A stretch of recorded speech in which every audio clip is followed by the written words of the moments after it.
somebody had dumped some innards of some kind of animal downtown, and they responded on Sunday to clean that all up. So I just want to thank you guys for that. Good. Thank you, Mayor. Thanks. Mike? I actually have nothing tonight, Mayor. Yeah. Sorry, guys. I got a couple of things, just a reminder, on the 17th next week is Coffee with the Mayor, 1 o'clock at Copper City's Coffee. And also that night, the 17th, is a first class of the Citizens Academy. And I think they, somewhere around 18 right now, we still up openings. So if you do Still that. accepting applications. Still accepting Probably applications, a so couple it'll be more. great. I encourage anybody that wants to learn more about our city department's operations to please sign up for our Citizens Academy. And again, I want to echo Mariano, what he said, again, it's a Globe Miami game. It's okay to go paint the M, paint the G, but to do property damage in different places is not the way to go on Globe Miami Week. So just pass that on to residents and the students. Thank you. And Mr. Mayor, members of council, so just to echo your comments on Citizens Academy, if you think about it, the city of Globe has basically 9 different functions. Each one, 7 directors, each one a little bit different. And people don't realize that the common outcome from the people who take the Citizens Academy is like, wow, I didn't know you had that much responsibility, that much diversity and responsibilities, and within each division did so many different things. And so it really helps people understand what we're about, what we're trying to accomplish, and how we're trying to maximize our delivery of services to the citizens and area residents of Globe. So it's really an eye-opener. It's a lot of fun, and you're fed well, which is always a key priority for me. Thank you. So we have for our first community call to the public, I do have one call to the public. We have a Colleen Laney. If you come up to the podium and state your name and address, please. And this is a time, again, when any resident chooses to address the council directly. There is a 3-minute time limit, and we, at this time, as council, cannot respond to any comments, but we can direct staff if we need to. I'm Colleen Laney, and my address is 816 East Sandy Lane Drive in Globe. I've only been here a year, but I am a senior, and I enjoy the senior facility that does our stretch and flex. And I had heard rumors that they were shutting down some senior centers. Hayden, for example, was one of them that had gone down. So I wanted to plead with you, because it is the best thing that ever happened to me. If anybody needs help with their bodies, stretch and flex is a way to go. With the college gives us the class. So I'd like to know that if there's any chance that we will be losing ours, I want to keep it open. So, Mr. Mayor, members of council, I'm going to take my city manager privilege and say, I don't know what the situation in the other cities, but we have nothing on our radar that would hurt or impede the running of our senior center. It is fully funded and gearing up for the future, and no hurdles that we see. I can speculate what they might be, but we will keep that open. We get some assistance, but even we could fund that on our own if we need be, but I don't want to say that too loud. Great. Thank you very much. Thank you very much. Any other requests online or text? No, Mr. Mayor, no text. No, nothing. Okay, so we'll go to special presentations, and item 3A is employee recognition of 35 years of service for Sergeant Michael Boyd of the Globe Police Department. Chief Walters.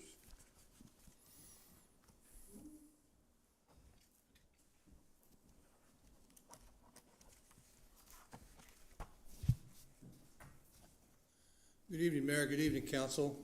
If I could have Sergeant Boyd join me down here at the dais.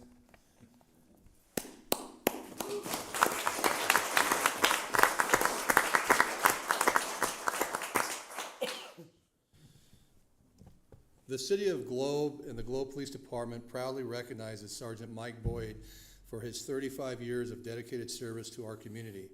Sergeant Boyd's career reflects his lifelong commitment to public safety, mentorship, and community partnership.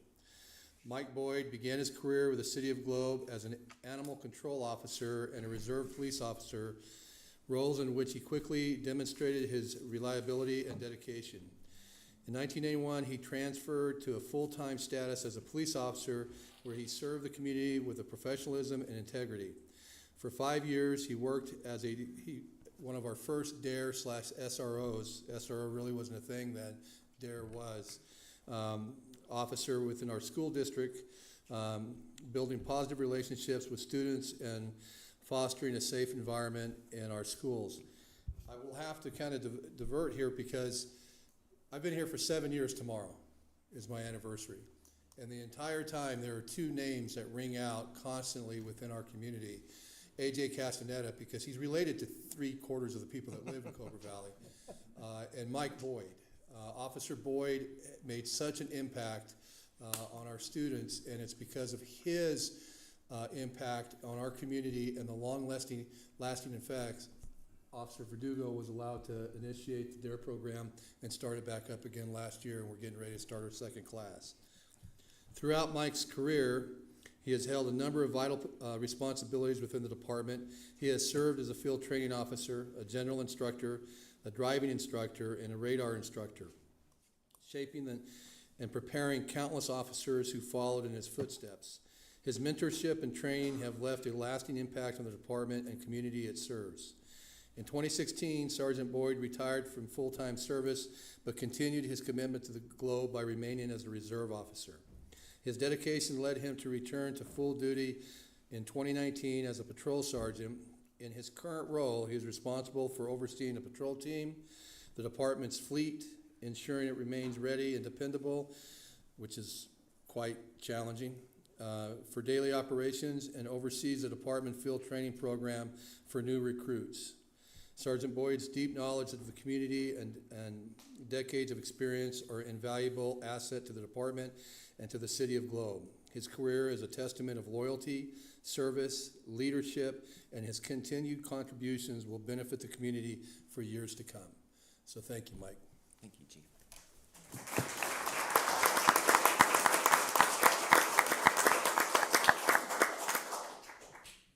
The city has a trinket for you. They didn't know what to get you at 35 years. We suggested a walker. A walker. Okay. It's presented to Michael Boyd. Thank you for 35 years of service. August 6, 2025 is your anniversary day. Thank you. Thanks, Mike.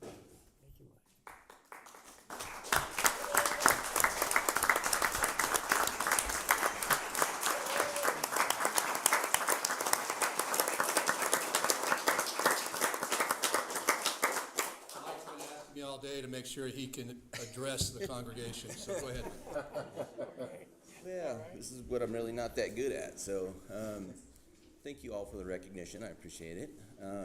35 years went by in a blink of an eye for me. It's incredible to think it's been that long since I started, so.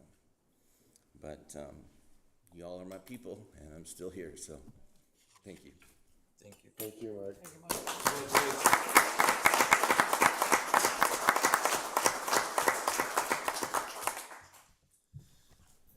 This just proves I can make the old ones cry too.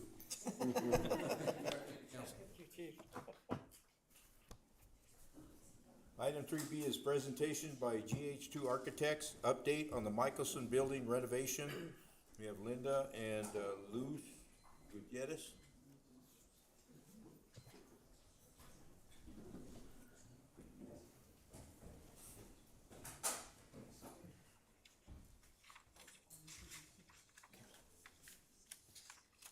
Good evening, Mayor and Council. This is such an exciting presentation to share with you tonight. That's hard to follow up after recognizing Sergeant Boyd's service to the city. Thank you again. So this project began in 2019 with a trip to the Rural Policy Forum, and we made a contact with a co-work space executive who invited us to take a look at their operations. We went to visit their downtown Phoenix location. It's Cahoots. And after seeing the operations and the potential and how that can help incubate small businesses and activate entire downtowns, it was an aha moment. This is what we needed in downtown Globe. And so here we are today to take a look at the renderings that we've been working on for 3 months, and we've been meeting together as a team with Gila County, with the city, and with GH2, our architectural firm, to show you what we hope will be just the gem of downtown, a true anchor space, and really a space to be proud of, and more importantly, to offer the support services to our business community to help strengthen our existing businesses, but also to help foster new businesses. And so, without any further ado, I'd like to introduce our part of the GH2 team, and I'll let them introduce themselves. Thank you, Oscar. Thank you, Linda. My name is Oscar Rodriguez, and this is Liz Gutierrez.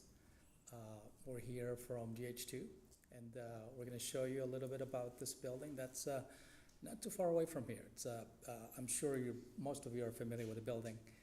It's about an 8,000 square foot building on Sycamore and Broad streets. And basically the building's been dormant for the past 20 years, I believe. And so the idea is to, like Linda said, to bring the building back into the community as a business incubator. And so we have for you this presentation. If you could hit the next slide, I'm not sure. Oh, okay. Okay, thanks. Thank you. Cool, thanks, Liz.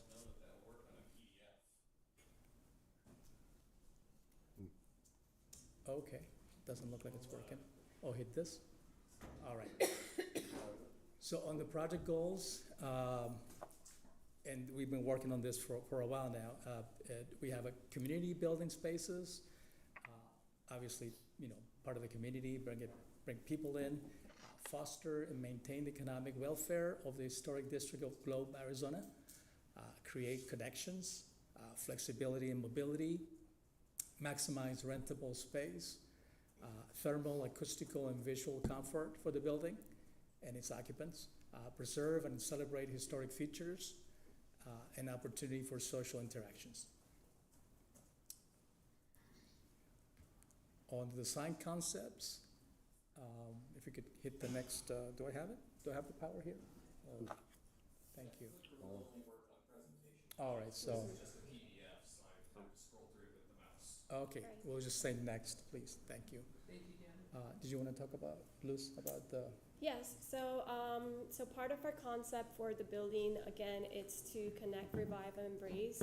So like Oscar was mentioning, this is the opportunity to bring people into this building and connect, not only for casual socialization, but also to connect and help those small businesses and entrepreneurs in their new businesses. Revive, because our intention with the building is to keep these historic futures and bring them back to life. And then again, embrace with the different functions that we have in the building. How are we going to embrace entrepreneurs? Next, please. Next. Okay, halfway there. And we're going to look at the schematic layouts. Basically, we have, if we could hit the next slide, we have 2 levels. Yeah, right there, thank you. So level 1, this is right off Broad Street. We have a lobby area. You can see the elevator. I can't quite point to it from here, but you can pretty much see that white box right there. That's an elevator taking you to the 2nd floor. We have a retail area to your right as you walk into the building. On the upper side, you have an existing stairs that's taking you to the 2nd floor of this building. As you continue down the corridor, and you can stay on the same level, please. Thank you. So we have a mailroom area. We have a catering kitchen and a conference room right across from it. Some flexible partitions, as you can see dashed there. That would fold into those square spaces where you see those little dash doors.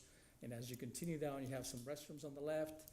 You have some conference rooms, and right across you would have the podcast rooms, 2 of them, and all the way down where you see that stair, you would have an area where you, what are we calling that area? Just a sitting area that resembles the wooden stair that we plan to have in that location. So a place to sit down and rest, as you probably see it in libraries and places like that, congregation area. And then a sitting area as well, and more mechanical space on the upper corner, and some IT room and storage. If we go to the second floor, as you go up the stairs, there are 2 stairs and 1 elevator, right?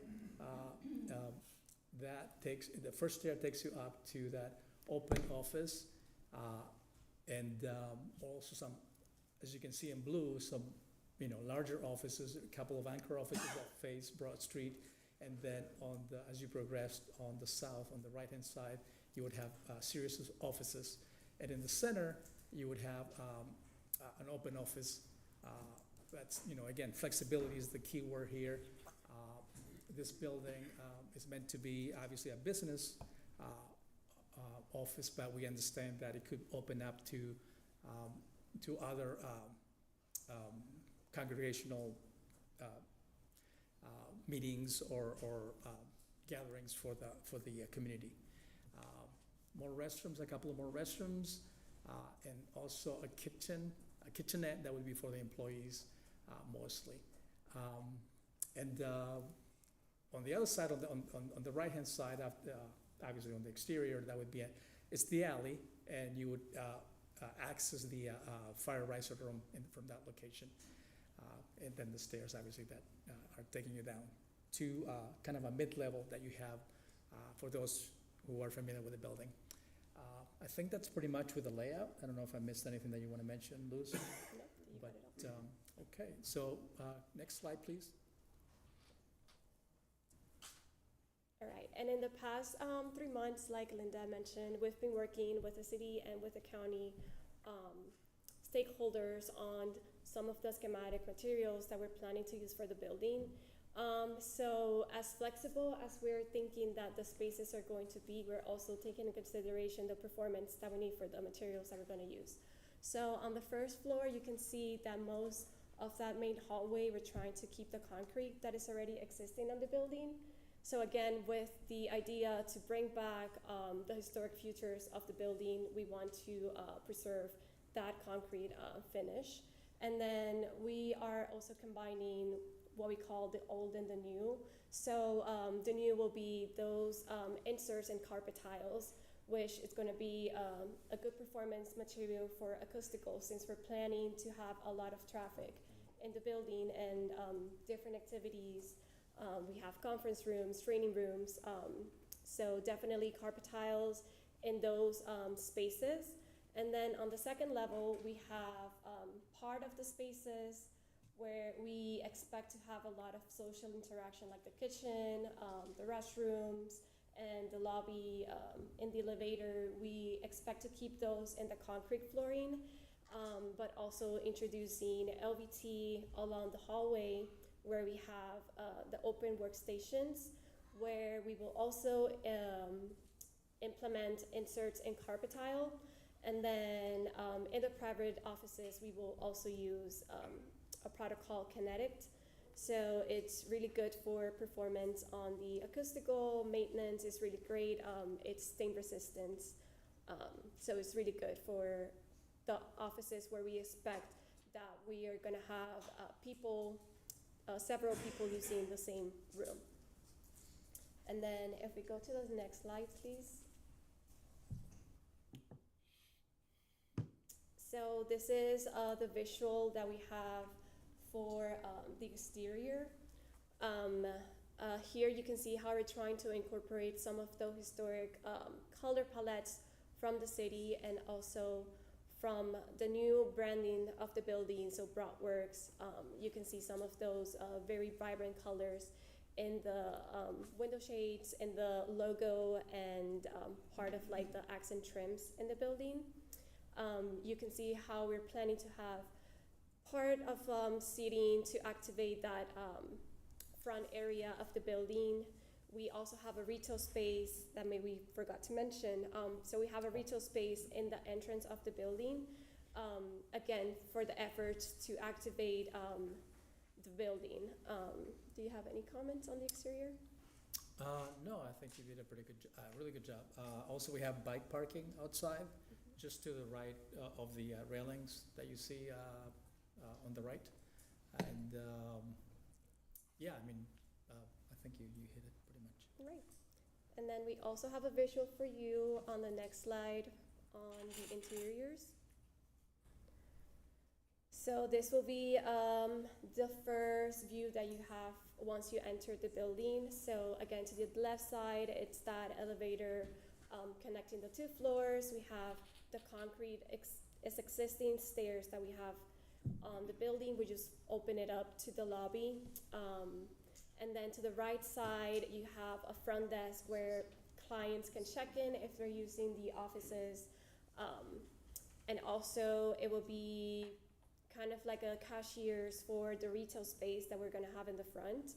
And then towards the middle part of the image, you see the catering kitchen, which again, we are really thinking this is gonna be a very social space where people can go grab a coffee, then go upstairs and use the co-working space of the building.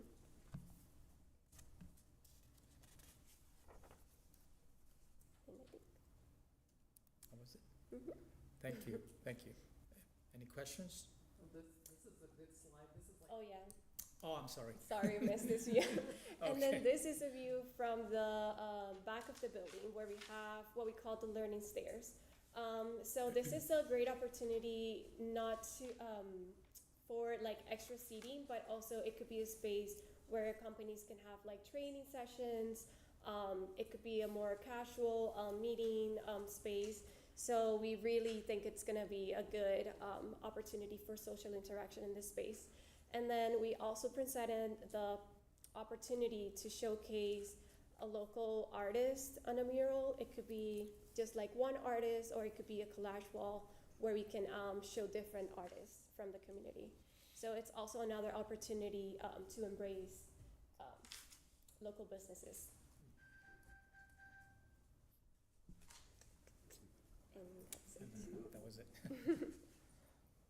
Mariano, go ahead. Mr. Mayor, Linda, I think it was about 3 years ago that council toured the building in its state.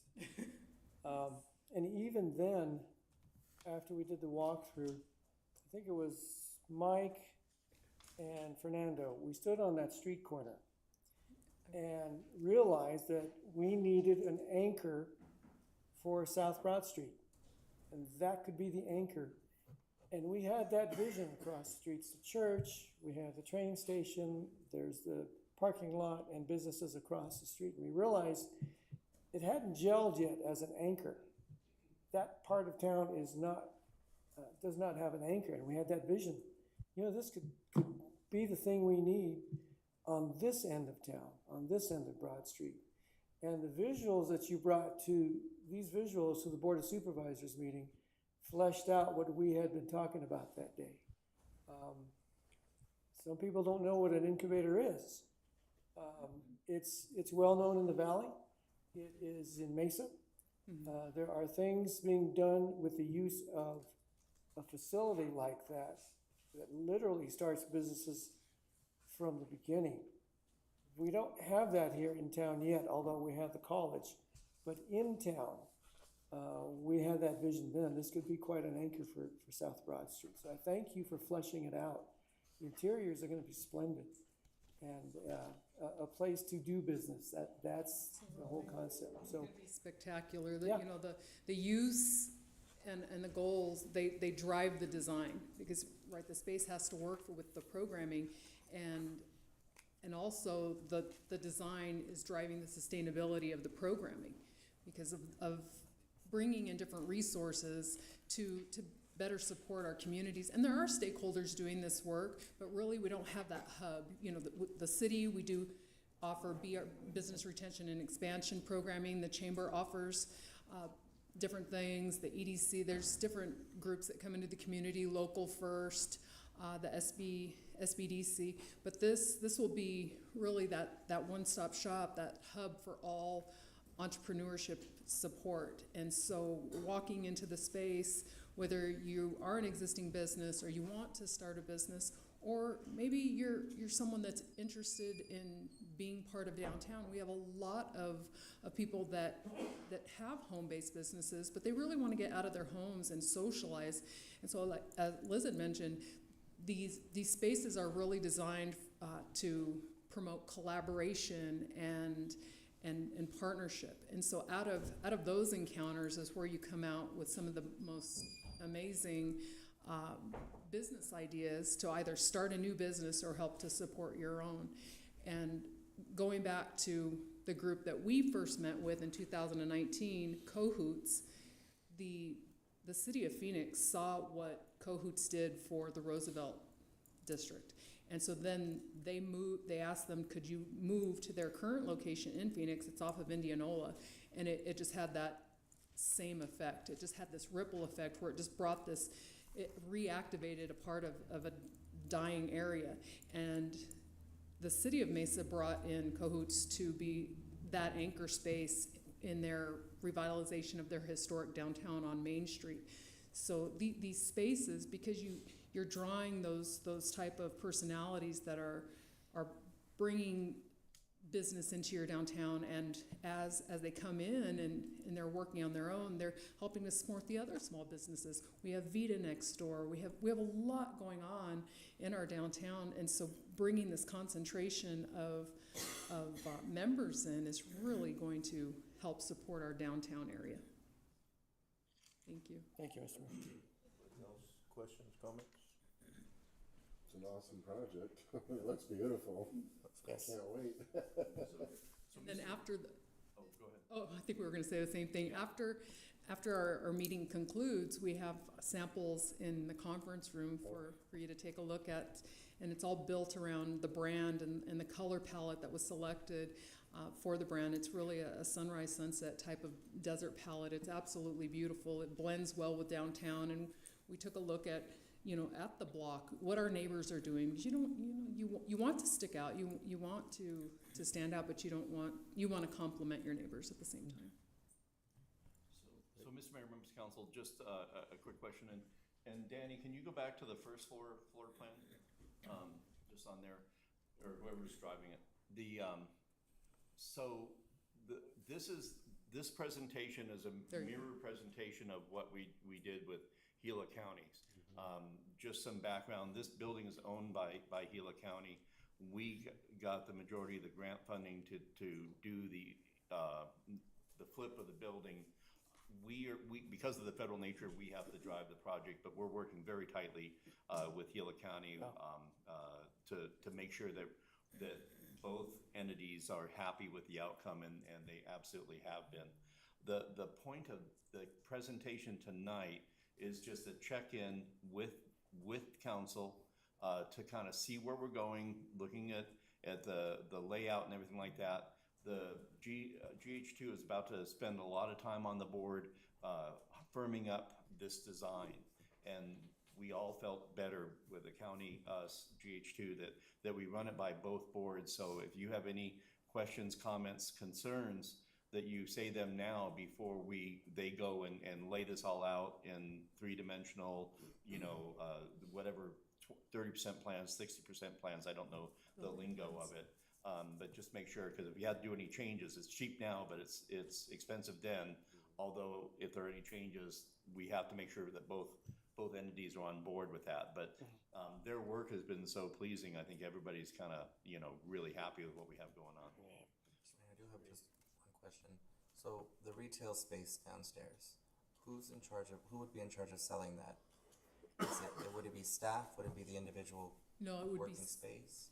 Well, it could be both. It could be that a person who has their goods in one of the micro stalls, they could host an event, and so they could be present. But Danny, could you go? I believe it's the slide previously. There you go. This is the first first level. So the turquoise area on the bottom left, that is the sales area, and in the middle there, that is flexible display areas. The walls are so there could be 4 different vendors there potentially, and then the front,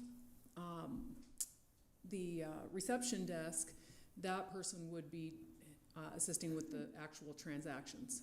And follow up, if are these spaces meant to be rented out monthly, daily, yearly?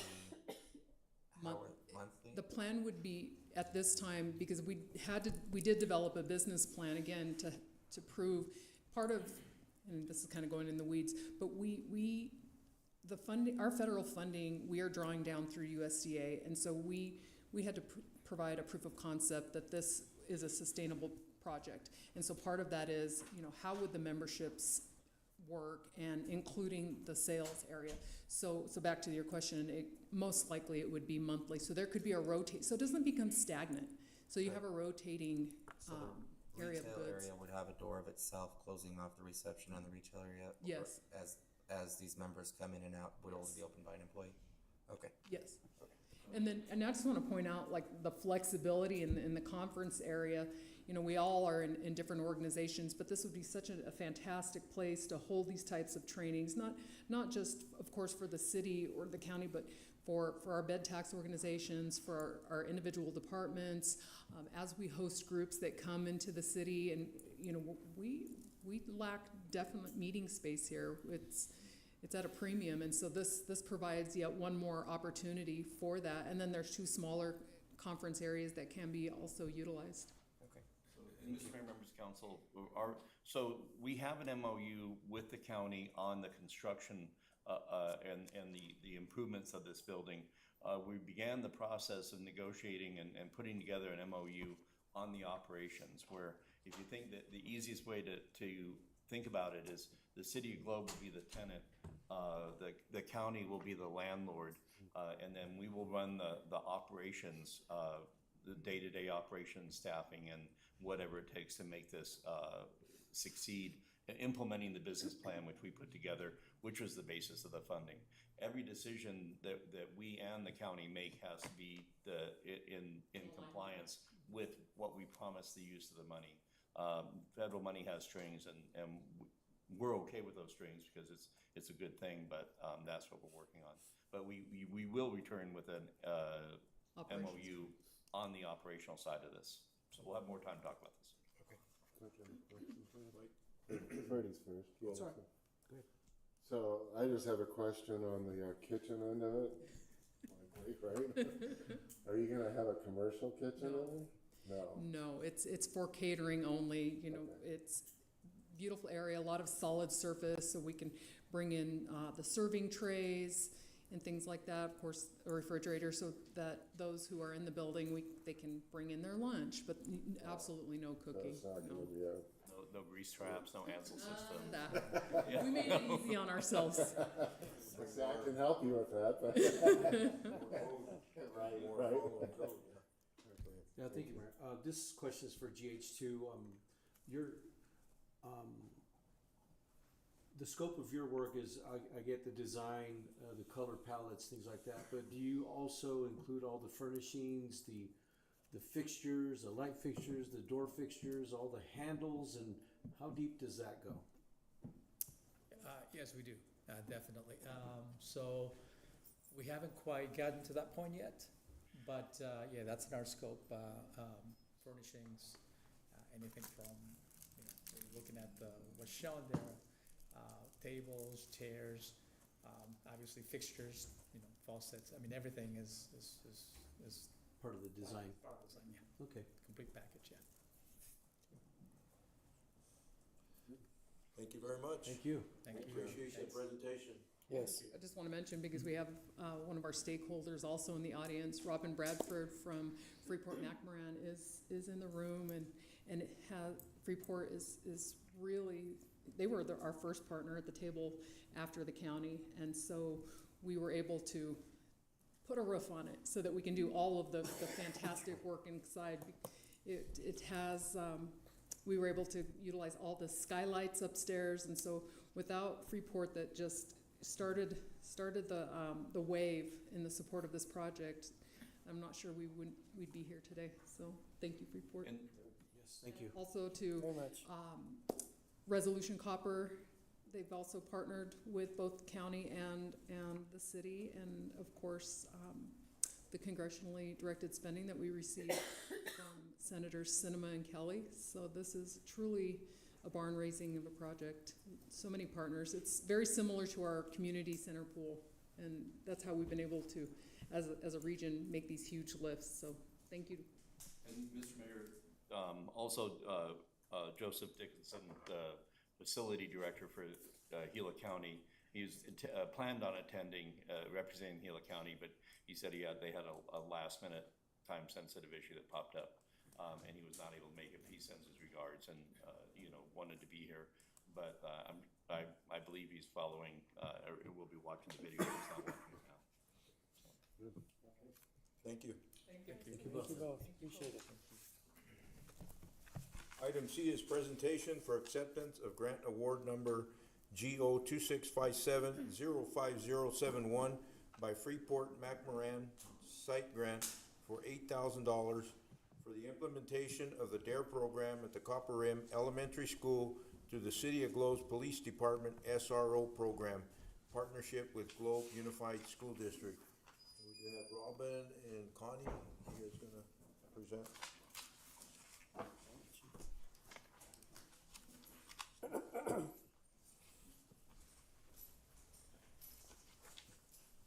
Good evening, Mayor and Council. We are so fortunate to have Freeport McMoran as this. They have multiple ways to help fund our community.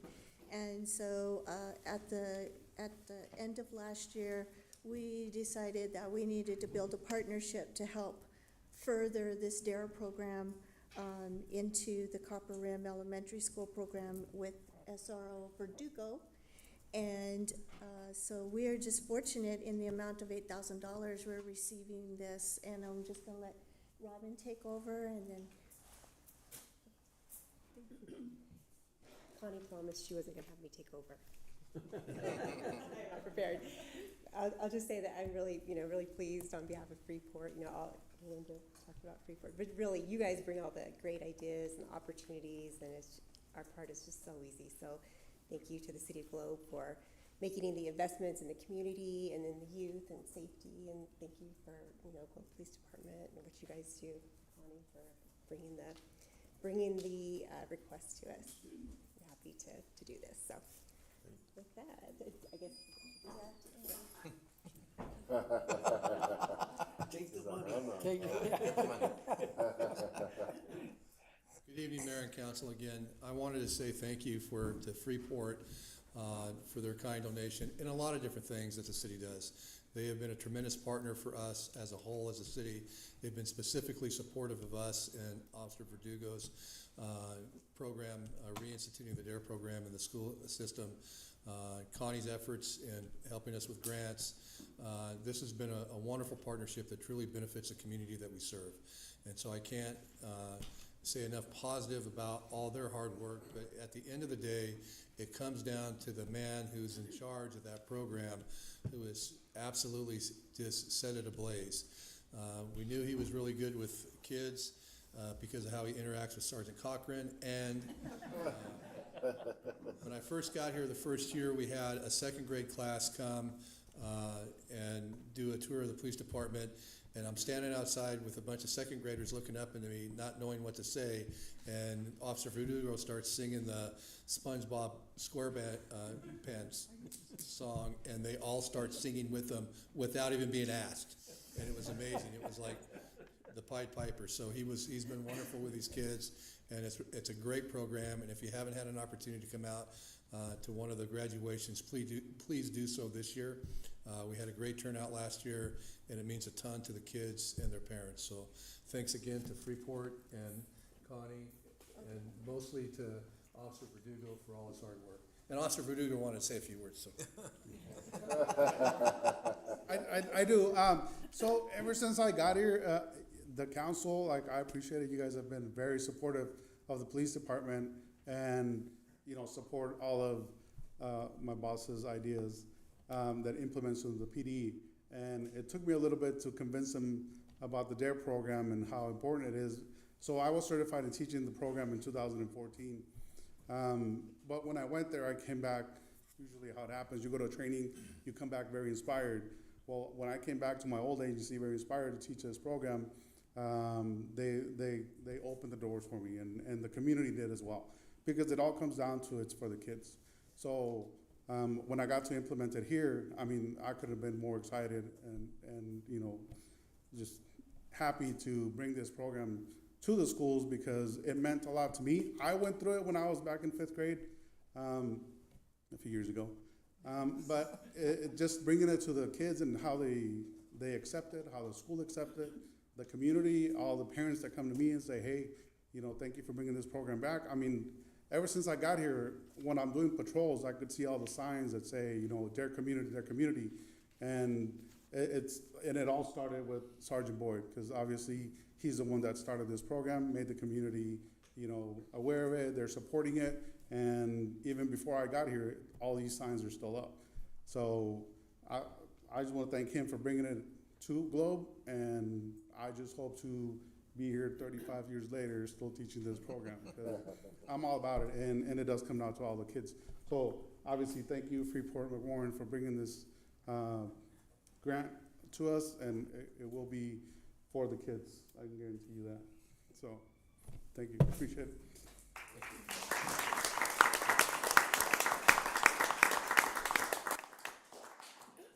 Robin, please extend our thank yous to Freeport for the grant, Robin, and make sure that they. Thank you. Thank you, Dick. OG Dare. Can you come down here for a minute? The original Dare. The original Dare. You taught me there. Really? Yeah. You taught me there.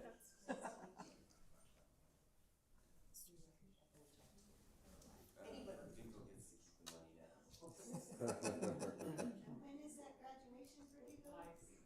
So we started the DARE program this week. We're starting it this week. Tomorrow my first DARE class actually, and graduations I believe will be December, beginning of December. Okay. Let us know. Yeah, we'd love to go. Definitely, you know, please Please. come. I always tell the kids that we're gonna have, you know, goodies. I think we're gonna have more goodies now, but, you know, but, you know, we'll have food, snacks, drinks, and it's for everybody now. Now Love it's to gonna be be for there. everybody. We have to schedule around the state capitol meetings. Mayor and council, thank you very much, and I just want to really share my admiration for how quick and sticky Connie's fingers are when it comes to checks. We saw that. Those grant writers, watch out. And Officer Verdugo, you got some large shoes to fill. I Right, you do. remember getting hired in the 80s when Sergeant Boyd was here in the DARE program. It was amazing. The race car, he had so many pieces of equipment for the DARE program. My kids went through it. Yeah. And it was a shame It was a shame. let it see it go. I'm getting ideas from Evelyn. I've been picking his brain since I started. Thank you, sir. All right, thank you. Item D is presentation of staff common sewer lines overview and current project update. Vince. Good evening, Mayor and Council. As you can remember, we've been coming to you guys about a lot of common line projects, elimination projects. So there've been a lot of questions about it, so we just decided to give you a little presentation about what sewer common lines are. So what is a common sewer line? So to us, a common sewer line is a lateral from a house that more than one customer is tied into. Most of the time it's undersized and creates problems for the people on that line. Some of the effects you can read there. We got frequent backups, slow drainage, heavy debris accumulation, poor installation, shifting or settling soil, and tree roots. Tree roots is one of our biggest problems. We have an application process.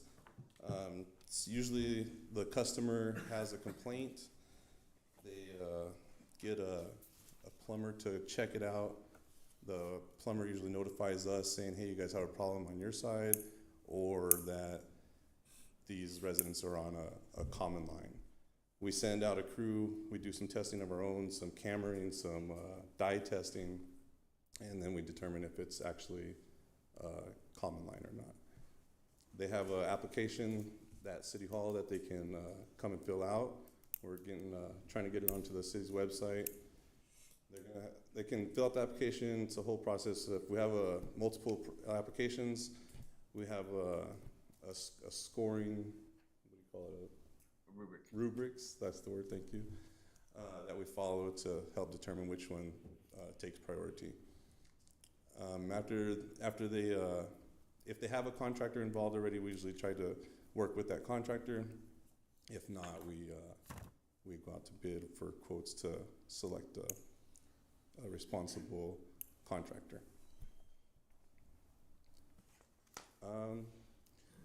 This is a picture. Paul drew me some pictures on common lines, and they weren't this detailed, so I decided to go with these ones. So yeah, this is a drawing of a common line. You can see that two houses are on one lateral headed towards the street. In that picture, everything's flowing fine and there's no issues. So once there's a clog, it backs up, and low man on the totem pole usually gets the problem. Then there's a complaint. Sometimes it's undecided who's the problem. Is it the guy on the top of the hill who flushed something, or is it the guy on the bottom of the hill? It's undetermined, so it causes problems, so that's why we want to eliminate these Now, comments. if you look at this slide, the house on the right, the high house, it comes down, hits the clog, and then continues back to the low house. And that's where you end up with the problem where one person's happy as a clam flushing away and the other person's, not having a good day. And so you go to the next slide and you'll see what. So yeah. Correct. So next slide is they're separated, but it's still not what we like to see. So if one house flushes something and it gets clogged, it returns to them. They know it's their problem. But the problem here that we have here is you see the service lines on the neighbor's property still. So that's not what we want to see, because then you're going to have to dig up your neighbor's property. You can have sewer overflow into your neighbor's property, and it still becomes a problem between the two residents. So here's an ideal separated sewer line, 2 laterals, one for each home, on their own property, headed to the street. Everybody's responsible for their own waste. So, Mr. Mayor, members, go ahead, Mayor. You have. Yeah, the question, so when you separate those lines, I know we're responsible for the city, property in the city. Does the property owner share any of those costs on their private property for separating those lines? No, we cover the costs. We cover the costs. And Mr. Mayor, members of council, just to explain, we run an enterprise system where we process sewer and wastewater. We are improving areas on a private property, but we're not singling out any one person to do that. We're saying anybody within our system that has a common line problem, we will improve them all. So there is a class of people. Anybody we identify that has this historic problem, we'll take care of that. And that way we'll do it in order by the rubric as to who's most desperate in need and whose is running well. But eventually we will spend city money to improve the system as a whole. And that way we're not singling out and benefiting one private owner, but we're benefiting the sum total, a class of people. That has been, we've talked to our attorneys and they've always said that is okay. I had a question though for Vince. Some of these lines, some of these houses, how old are they? They're going back to the 50s, pre-war. Yes. Yeah. Definitely. And this is a time when, people didn't come to the city for permits. Well, well, sometimes, anyway, I won't go there. But, and they just did this thing, and it was cheap at the time, and they saved a lot of money in the construction, but now, 10 homeowners later, they're like, I didn't know this was, we don't even know where all the common lines are. Mm-hmm. And so we figured this is something that, since it's our system, we can take those funds and clean up the system, tidy it up. This goes with our philosophy that to not continue to kick the can down the road. If change needs to happen, we're just gonna bite the bullet, we're gonna do it now, and make ourselves a modern city. So this slide, John Angulo, he presented some updates for public works side. So I kind of stole this slide from him, but added a little, but you can see some of the projects we've done in the years and some of the costs that we put out for those projects. Some of the newest ones here in 2025 was Hackney sewer line. There was 2 homes on that one. That was a difficult one because we had to cross the wash there. We had to protect it with slurry and make sure it's all safe from any storms. Bailey, we had a resident come in and talk about that one time, so we took care of that one.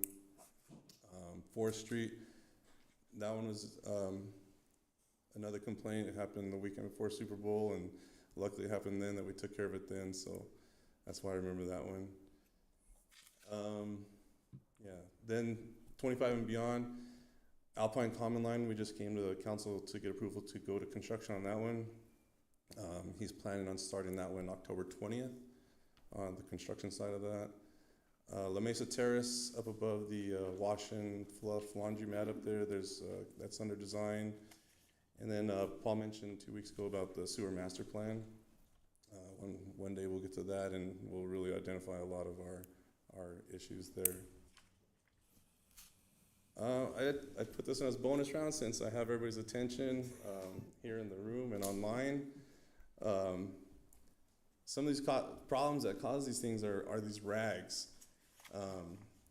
Flushable wipes, they mean they go down your toilet. They don't mean they get through our system. These are some of the pictures that we've pulled out of the ground, out of manholes, out of pumps. They don't break down. They cause problems. They cause maintenance problems, which is cost, which is taxpayer dollars. Backups, which cause problems that we have to go out there and disturb people's streets, their commutes to work and stuff. It spreads diseases. There's reporting that we have to do back to ADQ if some sewer overflows. So it's just a lot of time and problems with flushable wipes. So if I can, get one thing done, would be get rid of flushable wipes. And any questions? Questions for Vince? I had one thing to add. Sorry, we talked G Hill. Mentioned G Hill. An update for everybody on G Hill is about 5 years ago, city staff went in there and replaced 53 feet of the 6-inch pipe that was up there that was just compacted with roots. We went in there. It was a pretty deep dig. It was on the hillside. We did it. We put cleanouts in, and ever since we haven't had a problem. So those are ones that city staff also takes care of. We don't always contract them out. The city staff will take care of many of them. So I just wanted to give that update on that one. Thank you, Vince. Yeah. Any questions? And I think this council several years ago approved a certain amount every year to spend on common lines, but if you look at the projects, it looks like we've accelerated those projects, and thanks to staff for coming up with ways of getting the funding to do that, because it's gonna take years to really take care of the whole thing. In 2019, it was $25,000 a year, and like you said, it's way more than that now. Oh, yeah, no, and so these projects kind of ebb and flow, but the rubric allows for, if it's like, currently backing up or something like that, we try to get the project done and solve it before anything gets worse. We're always taking applications, but it is based on funding. And if you have a common line and you just like to get in the list, but everything's functioning fine and both are at a level playing field and everything like that, we'll note it and get to it eventually. But we're always funding the ones that are the more desperate, the ones that we have to keep going out, and those ones because they every so often they get worse and worse, and Vince can see it coming. Those ones that are gonna be worse before they get better. But if you do know you have a common line problem, talk to your local plumber, because they know that we have this program in place, or come to the city and see what we can do, and we can do that investigation, go do the die, check and see, if it is common line, get the application, get you on the list. Another good thing about this, these elimination projects, they don't just help the resident get their service line replaced. A lot of these projects replaced city mains and added manholes into our system, so it's helped us there. So it's been really helpful. And you're usually fixing 2, 3, maybe 4 houses at one project, Yeah. right? Yeah, most of the time it's 3 or more. I think we've only had like 2 of them that are 2 houses. Yeah. I got a question. Go ahead, Mike. So Vince, my house is 120 years old. Ah. Yeah. So how would I know if there's a common line there? The house is, I mean, You would know, you would know. How's it working? You flush? You I go. know. Oh, yeah. But I'm at the top. We're not looking for problems. Your neighbor, I don't talk to my neighbors. I know, but your would be very neighbors, upset. your neighbors down there, screaming their head off, you'll find out. Cameras and dyes. Yeah. So, Yeah, smokes. Yeah, smoke testing. You could blow smoke and see where it comes out. And Mr. Mayor, Vice Mayor, we will do a master sewer study and try to, and find those ones that are working well but still exist. It's in our plan. We need to do that master study, and part of that will be to identify common lines that are functioning that we need to get to eventually. So I'm sure you'll hear about it as we get moving forward. But hey, fingers crossed. If you really like, so with the camera and dive, you want me to explain that? Do you care? We want to know. yeah. So we'll go through a manhole. We'll find the tap. You can see where it comes into the pipe with the camera, and you flush dye or run dye, and you see it come out. And then you go to the next house and do the same. And if it comes out the same hole, you're on the same tap. So Really? that's the easiest way to do it, and that's the way we've been doing it. So it makes sense, and it's easy to follow, and it works. I'm sure if line's that old, I wouldn't be surprised at all. Yeah, especially on that hill, because that's how, like he was saying, Grandpa put a house on the hill, then daughters and sons and grandkids all built down the hill and attached that line. So, especially on all these hills, yeah, probably. So, you're in the middle, I think. Yes. So, Yeah, I'm all right. maybe good. You make good. So, Mr. Mayor, members of council, this was in response to, we had a conversation, we were getting off topic, and so we put this on as a future agenda item, and we're taking care of that tonight. Good deal. Thank you, Vince. Thank you, Vince. thank you. Next, we go item 4, consent calendar. Matters listed on the consent calendar are considered to be routine and will be enacted by one motion and one vote. Public hearing items are designated with an asterisk. Prior to consideration of the consent agenda, Mayor will ask whether any member of the public wishes to remove a public hearing item for separate consideration. Members of the council and or staff may also remove any item for separate consideration. Item A is consideration of waiver of section 2-4-10A, prior discussion rule, to allow action on the balance of the consent agenda. Accounts payable, $1,609,793.01. Consideration of approval of council minutes. Consideration of the January 14, 2025 meeting minutes. Consideration of the January 28, 2025 meeting minutes. B, consideration of possible approval of change order number 1 to contract number CS 2025-0170 with Rodriguez Construction for the sidewalk repair and replacement project in the amount of $1,030 to be funded from account 128051290, half-cent excise tax, street repair materials. C, consideration to award contract number CS 2026-0036 to Asarco Power Services Incorporated to upgrade the Holgate lift station equipment for an amount of $4,953 to be funded from account 518051242 equipment repairs. And item D is consideration to ratify contract number CS 2026-0039 to Justin in Time Heating and Cooling to make AC repairs to City Hall and to the Amster CVS building for the amount of $1,378.25. Funds of this project are budgeted in account 105551-236, building maintenance. Is there anybody from the public, staff, or council wishing to remove any of these items for separate consideration? And Mr. Mayor, members of council, yes, we would like to pull off accounts payable. Yeah, that's what I was gonna recommend. Okay.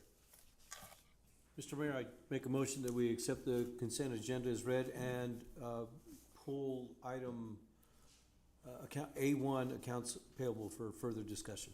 Second? Motion a second for approval of the consent agenda as read, minus A1. Any further discussion? All those in favor say aye. Aye. Any opposed, nay? Motion passed. So, Mr. Mayor, members of council, there's highlights to this accounts payable. We did, as you recall, we did accept the $800,000 of BHP to put down towards the ladder truck payment. And this accounts payable includes us making that payment to Rosenbaum for Bauer for the first third of that money, as per the contract.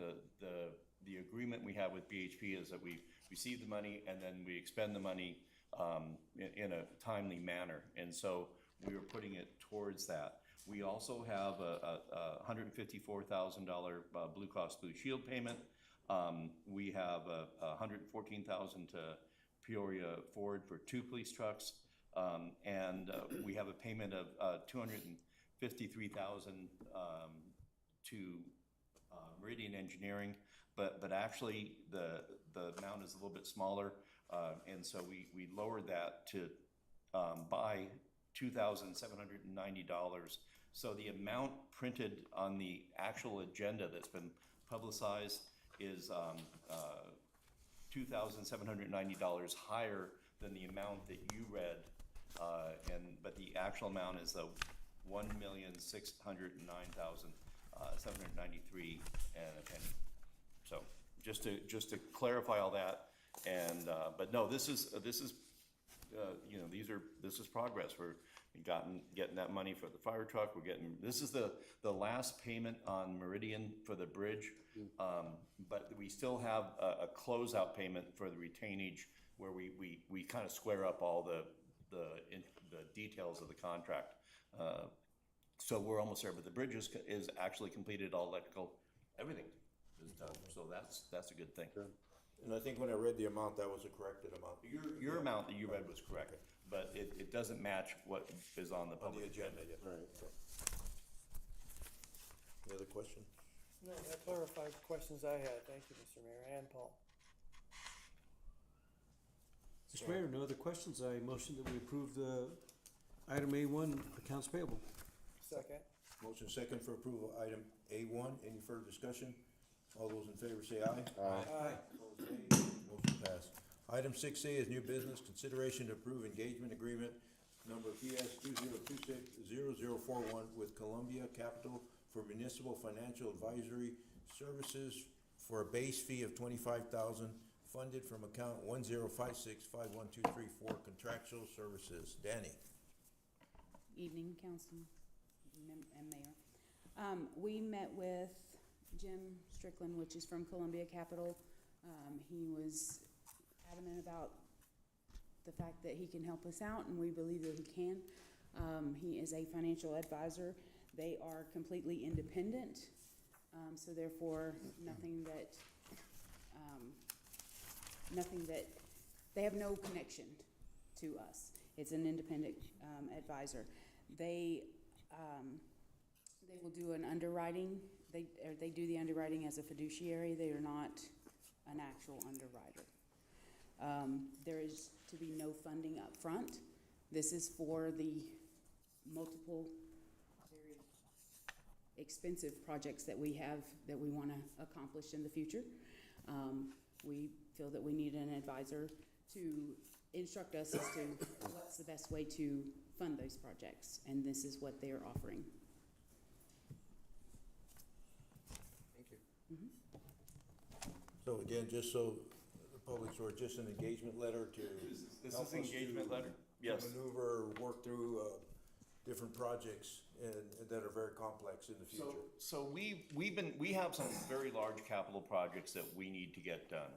We've been trying to partner with USDA. I know there's state programs that can help us, but at this point, we need these projects to get done. We're gonna knock them down one in a row, but we're gonna take the bull by the horns. We're gonna do it with by going out and finding funding that we can afford, that fit our needs, that is gonna accomplish this task based on our hard work, our effort, our investment, our adjustments to the budget to make this all happen.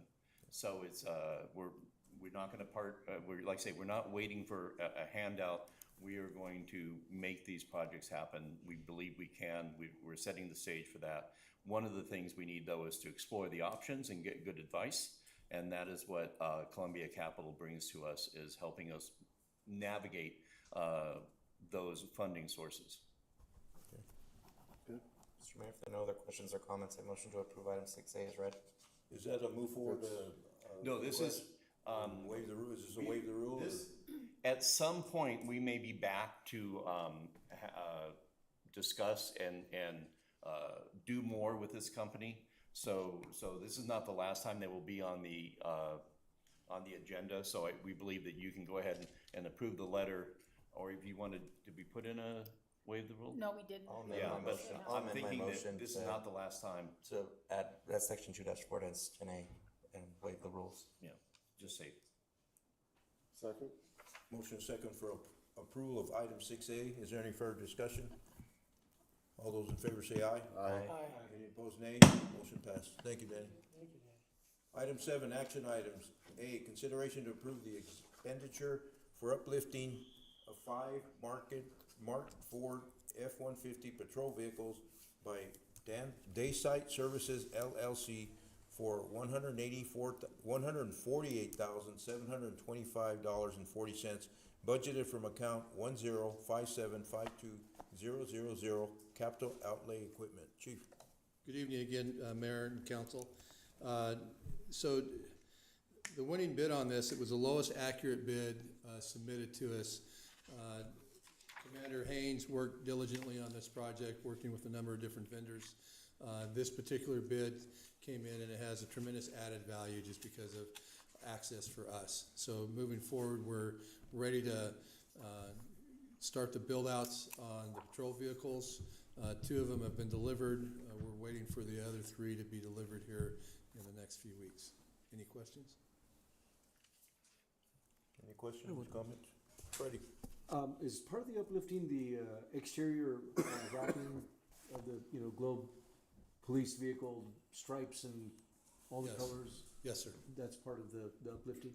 Yeah, Councilman Rios, so right now, it's the upfitters are doing all the hardware inside the vehicle, setting up all the controls, the lights, radios, things like that. And when that's done, it goes to a separate vendor here locally that does all of our wraps and stuff. This year, we are going to be experimenting with at least one of the vehicles and what they call ghost markings. It's not quite unmarked, it's just kind of hidden unless light hits it and then it lights up. It's just an added benefit for traffic enforcement and things like that. So we're hoping to present those soon, at least one of them in the next couple of months, but it won't quite make it for the state of the city. Pictures. Yeah. We do have a new dog that we will be bringing. Oh, yeah. Mr. Mayor, if there's no other questions or comments. He and his handler will be present. Okay. Mr. Mayor, if no other questions or comments, I motion to approve the expenditure for the outfitting of 5 marked Ford F-150 patrol vehicles by Daysite Services Second. LLC. Second. Motion second for approval. Item 7A. Is there any further discussion? All those in favor say aye. Aye. Any opposed, nay? Motion passed. Thank you, Mayor. Thank you, Council. Thank you, gentlemen. Item B is consideration to accept grant GS 2561-05068 for $1,038,243 from the Arizona Department of Transportation for the construction phase of the Broad Street Sidewalks project. These funds will be received through account 2042-08100, ADOT miscellaneous transportation alternative grants. Travis? Thank you, Mayor, Vice Mayor, members of the council. This has been a long journey to get to this point.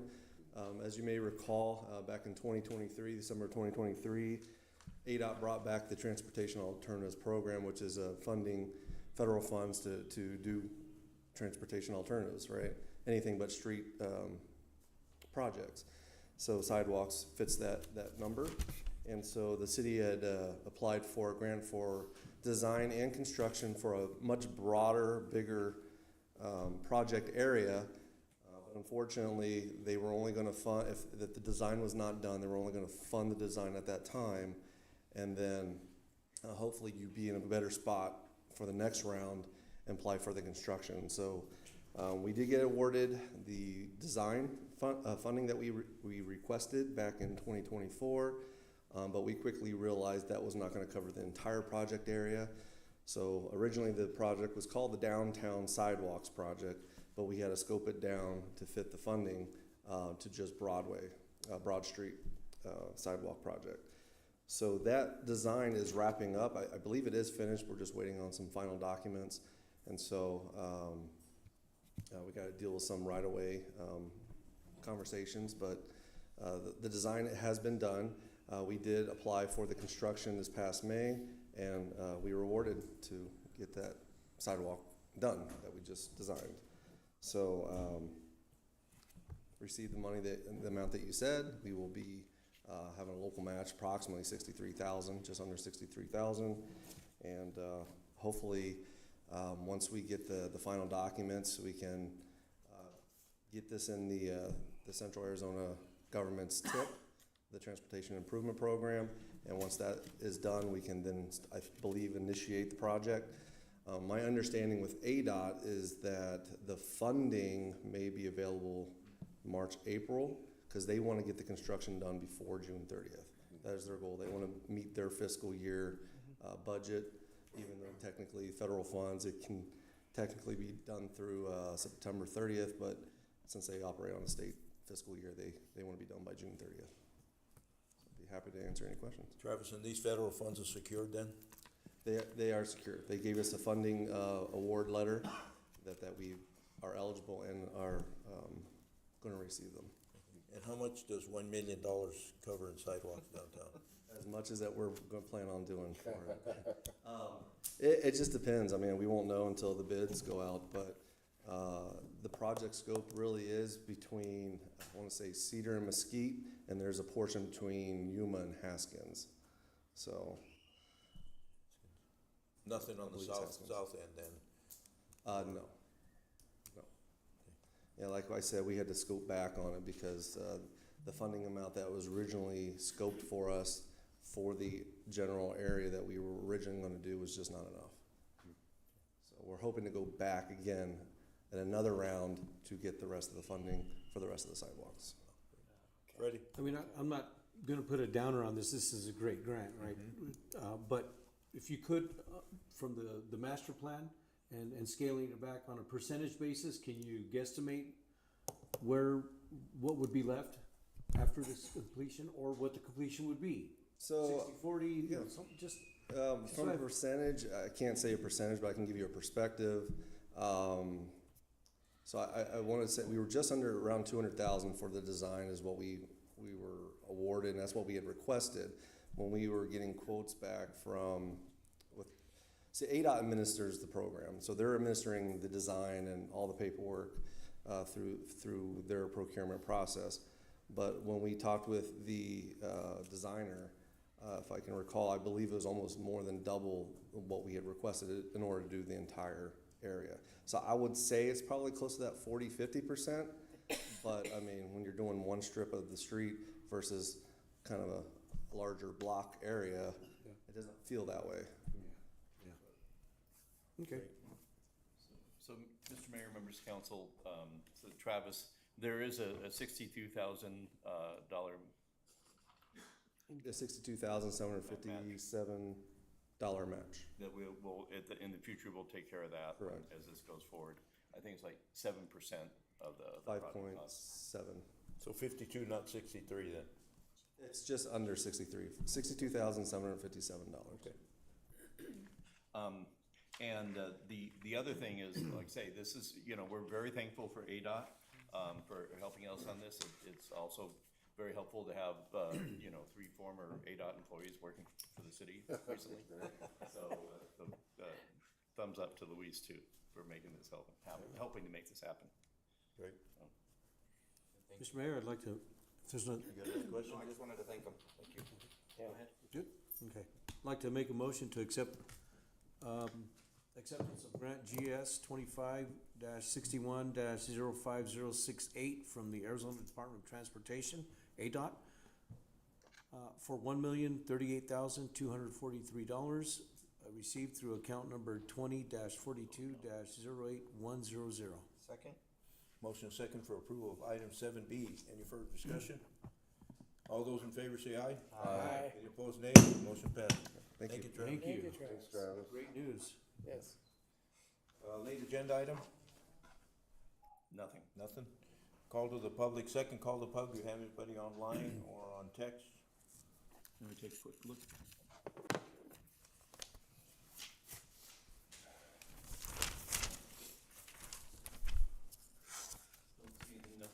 None? No. Okay, scheduling of meetings? Did we do future agenda items? Oh, we got to do that. That's next. Nothing, no changes there. Future agenda items? Mr. Mayor, members of council, we did have one future agenda item we wanted to talk about, and I think the chief wanted to come up and kind of explain what he's got working on real quick. And I think it'd be a good thing for council to maybe hear in a public setting. Do you want to talk about some of the training you have going on?